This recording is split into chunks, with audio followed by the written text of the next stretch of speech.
students, I am Trupti Rajput from Mathematics Department of Bharati Group of College.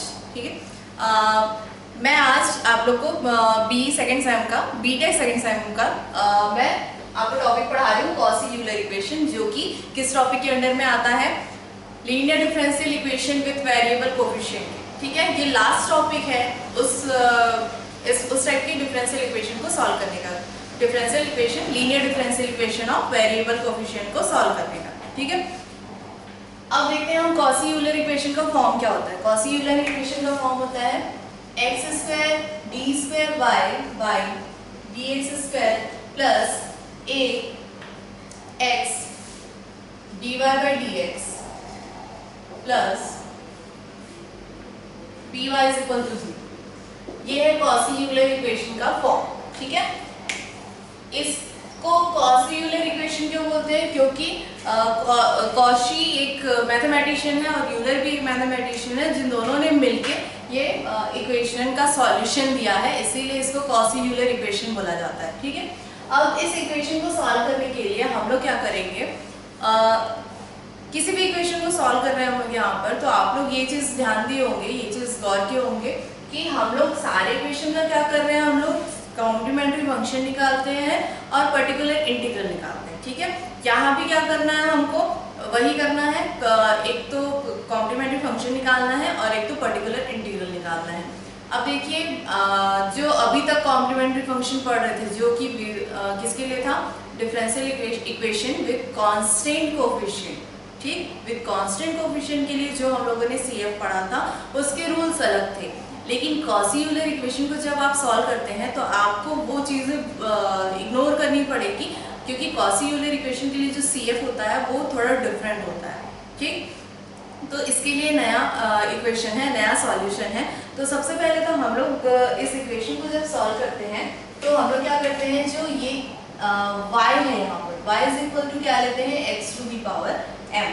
ठीक, इस y की value क्या ले रहे हैं हम लोग, x to the power m लेके बनाते हैं, किसमें, कॉची यूलर इक्वेशन में, और कहीं पर भी ऐसा नहीं होता है। ठीक, अब यहाँ पर सिर्फ y थोड़ी ना, यहाँ पर dy बाई डी एक्स भी है और d square y by d x square भी है, उसकी भी वैल्यू हमको चाहिए। तो हम लोग क्या करेंगे, इसको dy बाई डी एक्स निकालेंगे सबसे पहले। तो अब dy बाई डी एक्स, तो x to the power m का डिफरेंशिएशन का फॉर्मूला होता है m x to the power m minus 1। ठीक, फर्स्ट यदि हम उसका डिफरेंशिएशन करेंगे तो आएगा m x to the power m minus 1। उसी तरीके से जब हम लोग d square y by d x square निकालते हैं तो ये आएगा m minus 1 x to the power m minus 1। ठीक है, ये दोनों चीजें आ गई। अब तीनों चीजें आ गई, हमको तीनों की वैल्यू पता है यहाँ पर। अब क्या करेंगे हम लोग, इन सारी वैल्यूज को कहाँ रखेंगे, हम इसको मैं इक्वेशन नंबर 1 नाम दे रही हूँ, इक्वेशन नंबर 1 में रखेंगे। ठीक, तो ये हो गया x square d square y by d x square को क्या लिखना है, ये m minus 1 x to the power m minus 1। ठीक, प्लस ए एक्स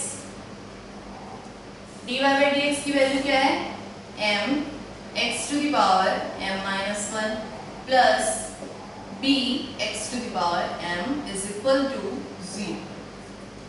ये आया आपका इक्वेशन। ठीक, अब इस इक्वेशन में क्या करना है हमको, जो कॉमन है उसको कॉमन निकाल लीजिए। तो कॉमन क्या दिख रहा है आपको, x to the power m common दिख रहा है क्या सब में? हाँ, मुझे तो दिख रहा है x to the power m common, तो मैं x to the power m common ले लेती हूँ यहाँ से। देखिए, यहाँ x स्क्वायर भी था और x to the power m minus 1 भी था। ठीक है, तो आप लोग को ये फॉर्मूला पता होगा, x to the power m into x to the power n is equal to होते हैं x to the power m plus n। तो यहाँ पर भी वही फॉर्मूला लगा रही हूँ मैं, ये x स्क्वायर है और क्रॉस में क्या है, x to the power m minus 1। ठीक, तो क्या हो जाता है, ये x to the power m minus 1 plus 2 कर देती हूँ, तो ये हो जाएगा x to the power m plus 1 हो जाएगा, होगा। ठीक, अब m प्लस 1 हो गया, तो यहाँ से जब x to the power m common निकलेगा तो बचेगा क्या, x टू दी पावर 1 बचेगा। ठीक, तो यहाँ पर m माइनस 1 भी बचा है और x बचा है प्लस यहाँ देखो x टू द पावर 1 है और x to the power m minus 1 तो x into x to the power m minus 1 कितना हो गया x to the power m हो गया क्योंकि यहाँ 1 प्लस करेंगे तो 1 1 कैंसिल हो जाएगा x to the power m बचेगा तो x to the power m वहां से निकल गया तो कितना बचा यहाँ पर 1 फिर यहाँ पर भी क्या है x to the power m है तो वो भी कॉमन निकल गया ये हो गया कॉमन निकल के ये इज इक्वल टू 0 हो गया। अब देखो आपका इक्वेशन कैसा बन गया है ठीक क्या हो गया है वो m minus 1 x plus a यहाँ पर m भी है m प्लस b ठीक ये है आपके पास में यहाँ पर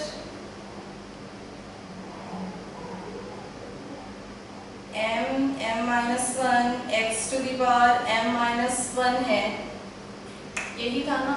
अच्छा यहाँ पर m माइनस 2 आएगा सॉरी मैंने गलती कर दी तो यहाँ पर हो गया x to the power m minus 2 और यहाँ पर x नहीं बचेगा क्योंकि ये 2 और माइनस 2 कैंसिल हो जाएंगे और x to the power m common है तो वो बाहर आ गया ठीक। इसके बाद में आपका इक्वेशन इस फॉर्म में आ गया है देख लीजिए। इस फॉर्म में आने के बाद में हमको क्या करना है इस फॉर्म में आने के बाद में आपका CF का जो कंडीशन है ना कॉम्प्लीमेंट्री फंक्शन का तो कॉम्प्लीमेंट्री फंक्शन के लिए ये तरीके हैं। आप इस इक्वेशन में आने के बाद आप क्या निकालोगे कॉम्प्लीमेंट्री फंक्शन निकालोगे तो कॉम्प्लीमेंट्री फंक्शन का यहाँ कंडीशन है first if the quadratic equation has different roots m1 and m2 then equation has two linearly independent solution ठीक बोला है कि यदि जैसे फर्स्ट कंडीशन वही रहेंगे इक्वेशन चेंज हो जाएगा जो सॉल्यूशन है वो चेंज हो रहा है यहाँ पर थोड़ा सा चेंज है और इसमें ज़्यादा चेंज नहीं है। इसमें होगा फर्स्ट जब रूट्स क्या होंगे डिफरेंट रूट्स ठीक है फर्स्ट क्या डिफरेंट रूट्स मिले हमको। अब मुझे ये बताइए ये सेकेंड ऑर्डर का डिफरेंशियल इक्वेशन है तो आपको कितने रूट्स मिलेंगे दो ही तो रूट्स मिलेंगे ना तो दो रूट्स मिलेंगे तो आपके डिफरेंट रूट्स हो गए ये। उसके बाद में yc इज इक्वल टू होगा c1 x to the power m1 plus c2 x to the power m2 ठीक। ये किस सिचुएशन में ये कॉम्प्लीमेंट्री फंक्शन होगा जब हम quasi equation quasi Euler equation formula का यूज कर रहे हैं मेथड का यूज कर रहे हैं। सेकंड है आपका जब आपको कैसे रूट्स मिले इक्वल रूट्स मिले इक्वल रूट्स मिलेंगे तो आपका सॉल्यूशन हो जाएगा इसके लिए है ये इक्वल रूट्स के लिए है yc is equal to c1 plus c2 log x to the power m हो जाएगा ठीक m1 ले लीजिए इक्वल रूट्स है तो। अब है तीसरा कंडीशन क्या रहता है जब आपको कैसे रूट्स मिलते हैं इमेजिनरी रूट्स मिलते हैं इमेजिनरी रूट्स मिल रहे हैं आपको तो आपका सॉल्यूशन होगा थर्ड क्या imaginary roots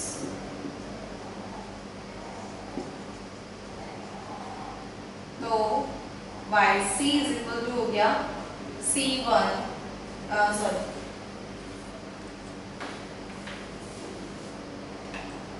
x to the power alpha c1 cos log beta x plus c2 sin log beta x। ये हो गया कब किस कंडीशन के लिए जब आपके पास क्या हो यहाँ एक अंतर है बीटा सामने आएगा यहाँ नहीं होगा ये सामने रहेगा ठीक है बीटा साइन लॉग एक्स और cos log x cos beta log x. अभी भी कुछ गड़बड़ है एक सेकेंड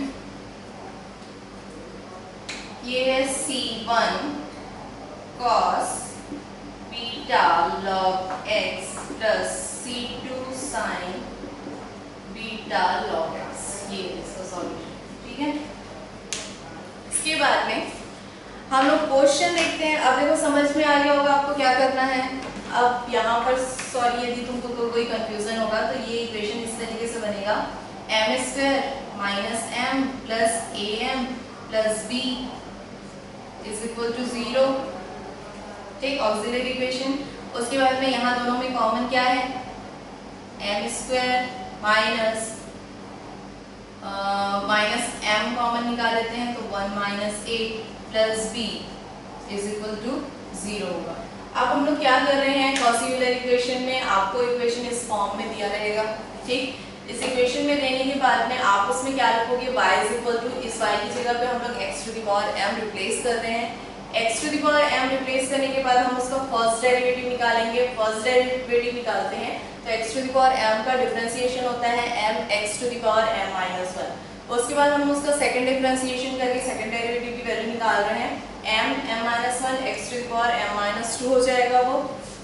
फिर इन तीनों की वैल्यू को हम कहाँ पुट करेंगे, इस इक्वेशन नंबर 1 में पुट करेंगे। ठीक, तो इक्वेशन नंबर 1 में पुट करने के बाद में ये इक्वेशन हमारा कुछ इस तरीके से हो जाएगा। अब इस इक्वेशन में देख रहे हैं हम कि x to the power m common है, तो x to the power m हमने कॉमन निकाला तो इक्वेशन कुछ इस फॉर्म में आ गया। ठीक, अब ये जब m स्क्वायर के फॉर्म में आ गया है, मतलब हमको एक ऑक्सिलरी इक्वेशन मिल गया है इसको सॉल्व करने के लिए, तो ऑक्सिलरी इक्वेशन को हम सॉल्व करेंगे। अब यहाँ से m का पावर हाईएस्ट पावर कितना है, 2 है, तो इसको सॉल्व करने पे हमें कितने रूट्स मिलेंगे, 2 रूट्स मिलेंगे। ठीक है, कैसे, m is equal to m1 and m2 मिलेगा हमको, 2 रूट्स मिलेंगे इस तरीके से। इन रूट्स को रूट्स के अकॉर्डिंग हम कॉम्प्लीमेंट्री फंक्शन निकालेंगे इसका।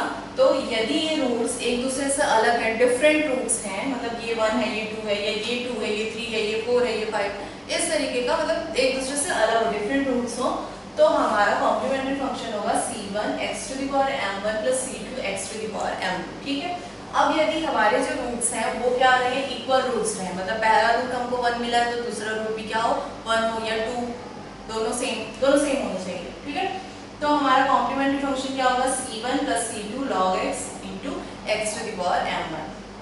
थर्ड है इमेजिनरी रूट्स का कंडीशन रहता है, यदि हमको इमेजिनरी रूट्स मिल रहे हैं उसी इस इक्वेशन को सॉल्व करके, तो हम लोग क्या करेंगे, इमेजिनरी रूट्स में yc is equal to x to the power alpha c1 cos beta log x plus c2 sin beta log x, ये कॉम्प्लीमेंट्री फंक्शन फॉलो करेंगे। अब कॉम्प्लीमेंट्री फंक्शन तो हो गया, कॉम्प्लीमेंट्री फंक्शन के बाद में पर्टिकुलर इंटीग्रल भी तो निकालना पड़ता है ना, और पर्टिकुलर इंटीग्रल हम किस मेथड से निकालेंगे, वेरिएशन ऑफ पैरामीटर से निकालेंगे। ठीक, तो वेरिएशन ऑफ पैरामीटर हम पढ़ चुके हैं, तो वेरिएशन ऑफ पैरामीटर में क्या होता था,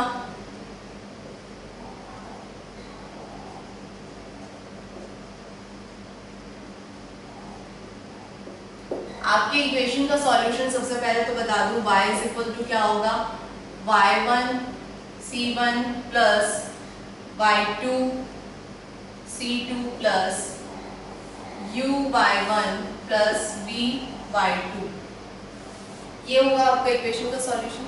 ठीक है, अब यहाँ पर y1 और y2 तो यहाँ से मिल जाएगा, ये c1 के बगल में y1 है, c2 के बगल में y2 है, हर जगह पर।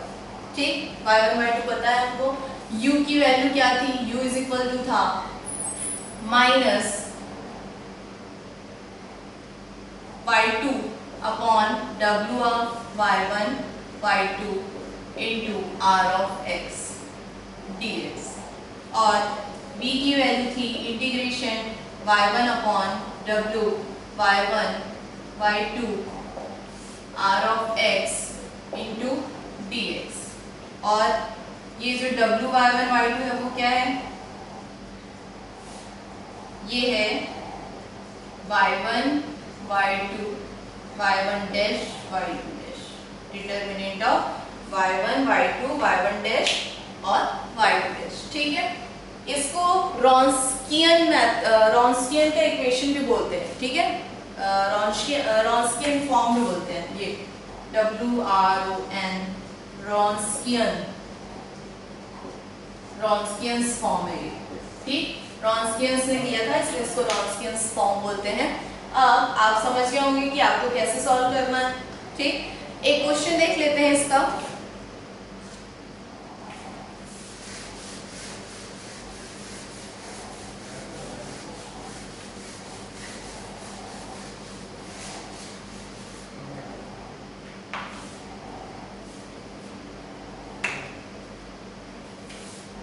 क्वेश्चन है x square d square y by d x square plus 5x dy by dx plus 4y is equal to x log x। ठीक, इसको सॉल्व करना है हमको किससे? कॉची यूलर इक्वेशन और वेरिएशन ऑफ पैरामीटर का यूज करके हमको सॉल्व करना है। तो सबसे पहले क्या करेंगे हम लोगों ने पढ़ा कि हम लोग x square d square y by d x square को क्या लिखते हैं? Into m minus 1 x to the power m minus 2 लिखते हैं, plus 5x dy by d x को क्या लिखते हैं? m x to the power m minus 1 लिखते हैं, प्लस 4y को क्या लिखते हैं? x to the power m is equal to क्या हो जाएगा? x log x हो जाएगा। क्या लिखा हमने? y is equal to x to the power m लिया है और dy by d x is equal to m x to the power m minus 1 लिया है और d square y by d x square में क्या लिया है? m minus 1 x to the power m minus 2 लिया। ठीक, इसके बाद में हम लोग देखते हैं ये वैल्यू यहाँ से x to the power m common निकल जाएगा, तो ये वैल्यू आ जाएगी m minus 1 plus 5 m plus 4 x to the power m is equal to x log x हो जाएगा। अब हमें क्या करना है? जो m का फॉर्म है, m का इक्वेशन है, उसके कोफिशिएंट को हम लोग क्या करेंगे? कंपेयर करेंगे बोथ साइड में, तो ये आ जाएगा m minus 1 plus 5m plus 4 is equal to 0। ठीक, इसके बाद में इसको सॉल्व करते हैं। m square minus m plus 5m plus 4 is equal to 0 आ रहा है। फिर m कॉमन, यहाँ पर क्या कॉमन है? सॉरी, ये हो जाएगा पहले तो m square minus 4 plus 4m plus 4 is equal to 0 हो गया।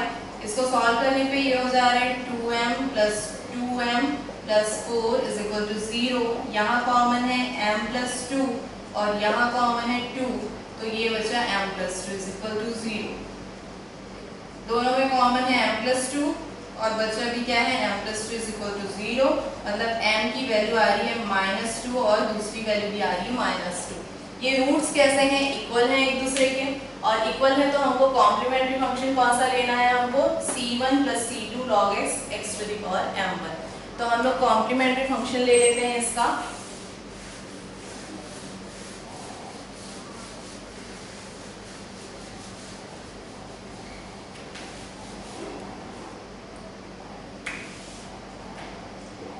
Complementary function of the equation is yc is equal to c1 plus c2 log x whole to the power x to the power m1 है, तो ये क्या है? Minus 2 है। ठीक है, x to the power minus 2, ये आ गया आपका कॉम्प्लीमेंट्री फंक्शन। अब हम पर्टिकुलर इंटीग्रल निकाल रहे हैं। पर्टिकुलर इंटीग्रल के लिए हमको सब क्या लेना पड़ेगा? वेरिएशन ऑफ पैरामीटर का यूज करना पड़ेगा। तो for PI we use variation of parameter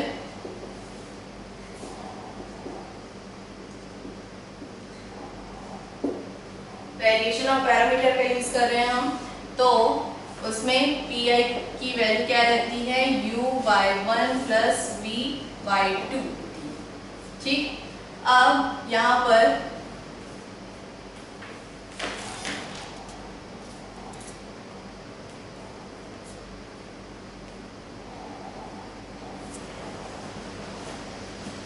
चलो तो यहाँ पर क्या होगा कि u की वैल्यू निकालेंगे हम। u इज इक्वल टू है integration minus y2 upon w of y1 y2 into r of x dx।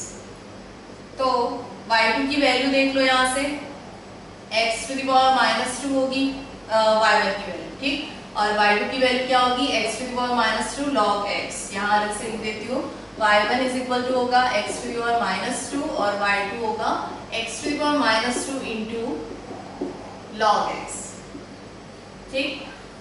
तो यहाँ पर मैं वैल्यू रख रही हूँ y2 की value x to the power minus 2 log x upon w of y1 y2 चाहिए हमको, तो w ऑफ y1 y2 देखते हैं यहाँ पर, is equal to y1 y2 y1 dash y2 dash. y1 की value x to the power minus 2, ये है x to the power minus 2 log x। y1 dash तो x to the power minus 2 का हम लोग डिफरेंशिएशन कर देते हैं, तो ये आएगा minus 2 x to the power minus 3, ठीक। फिर यहाँ x to the power minus 2 log x है, उसका डिफरेंशिएशन, दो फंक्शन है तो उसका डिफरेंशिएशन होगा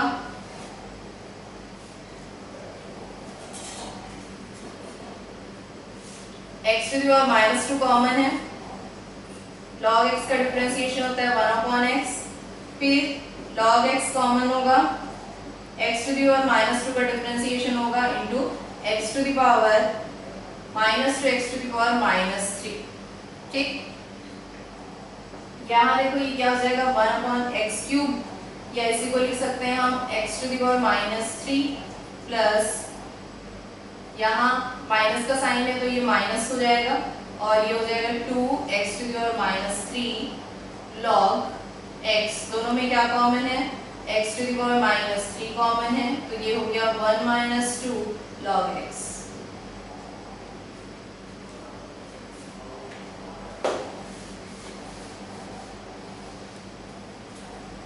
यहाँ लिख देती हूँ मैं x to the power minus 3 1 minus 2 log x value है इसकी। दोनों को सॉल्व करेंगे, सॉल्व करने पे ये हो जाएगा x to the power minus 5 1 minus 2 log x minus इन दोनों का मल्टीप्लिकेशन प्लस में चेंज हो जाएगा minus minus x to the power 2x to the power minus 5 log x।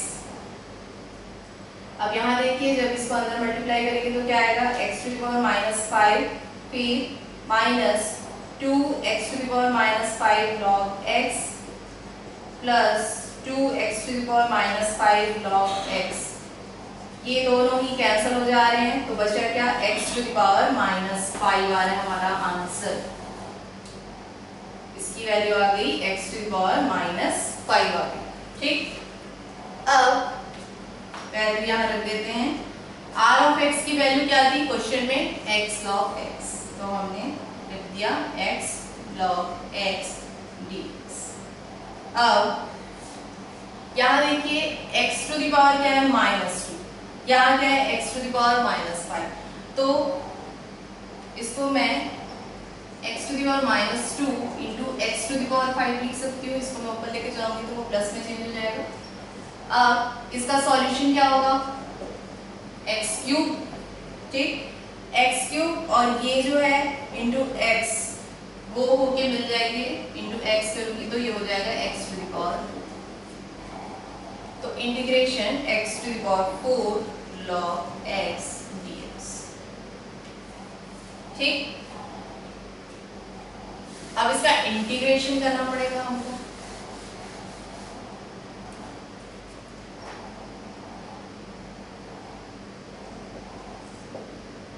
x to the power 4 log x का integration.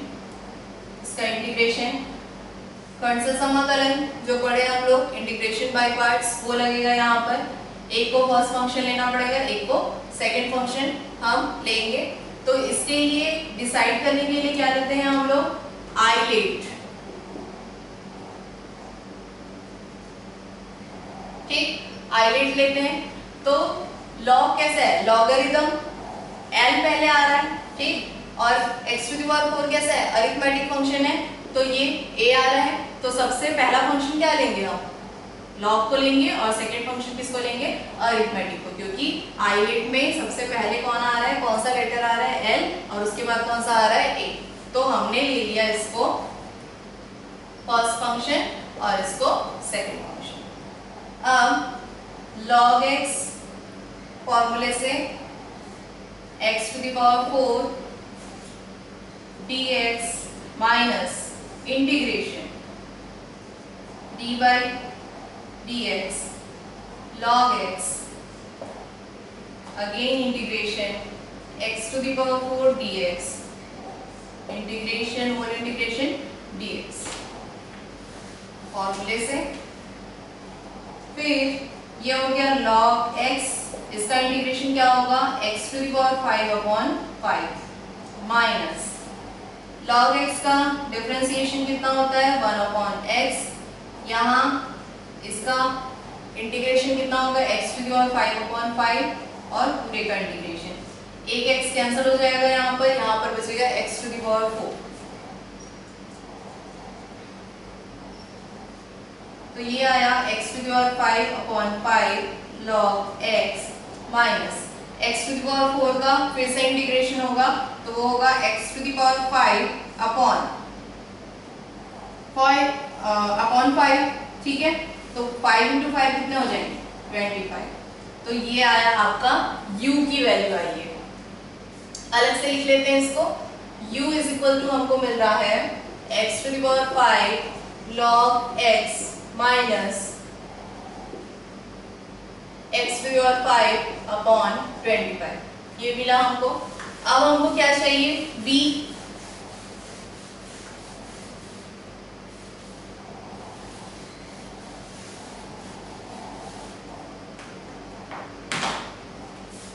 b चाहिए, b की value क्या होती है, integration y1 w of y1 y2 into r of x dx। y1 की value देख लीजिए, x to the power -2 है, upon w of y1 y2 कितना है, x to the power -5 into r of x की वैल्यू क्या है, x log x dx is equal to, यहाँ फिर से इन दोनों का सॉल्यूशन क्या आएगा, x³ into x log x, ये क्या हुआ, x to the power 4 log x, ठीक। और हमने इससे पहले थोड़ी देर पहले x to the power 4 log x का ही सॉल्यूशन निकाला था हमने, कितना, ये मतलब u और v क्या है, इक्वल है, x to the power 5/5 log x minus x to the power 5/25, ये आया आपका। अब क्या करना है आपको, कंप्लीट सॉल्यूशन लिखना है इसका। कंप्लीट सॉल्यूशन क्या होता है,